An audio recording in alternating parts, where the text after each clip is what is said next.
رسول اکرم صلی اللہ علیہ وسلم کا اپنا سلوک گھر والوں کے ساتھ گھر کے اندر کیسے ہوتا تھا۔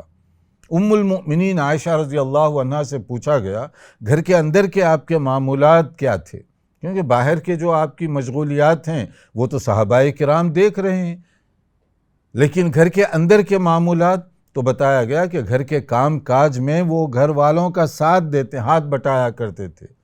اب گھر والوں کے ساتھ ہاتھ بٹانا، اور وہ بھی کون؟ رحمت للعالمین، خاتم النبیین، سید المرسلین صلی اللہ علیہ وآلہ وسلم۔ آپ کا رتبہ، آپ کی شان اور آپ کا مقام ذہن میں رکھیے۔ اس کے باوجود آپ کی کیفیت یہ ہے کہ گھریلو کام کاج میں گھر والوں کا ساتھ دے رہے ہیں آپ، چاہے وہ برتن دھونے کا مسئلہ ہو، صفائی کا مسئلہ ہو، یا اسی طرح اور بھی کچھ ایسے مسائل، کبھی بکری سے دودھ نتھارنے والی بات ہو، تو یہ ساری چیزیں خود رسول اکرم صلی اللہ علیہ وسلم حسب ضرورت بنفس نفیس فرما رہے ہیں۔ تو اس کا معنی کیا ہوا؟ گھر کے کام کاج کرنا کوئی کسر شان نہیں، ورنہ رسول اکرم صلی اللہ علیہ وسلم کا مقام کتنا اونچا اور اعلیٰ ہے، اور آپ اس اونچے مقام کے باوجود گھر میں گھر والوں کا ہاتھ بٹایا کرتے تھے۔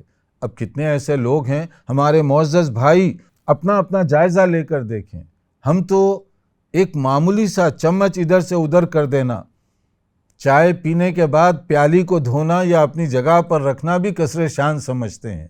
ایسے ہی ہوتا ہے عام طور پر، الا ماشاءاللہ اگر کچھ مرد ایسے ہیں جو تھوڑا سا کام کاج وغیرہ میں ہاتھ بٹاتے ہیں، تو نہ جانے باہر کے دوسرے جو قریبی رشتہ دار ہیں وہ کیا کیا الفاظ سے اس کو یاد کرتے ہیں۔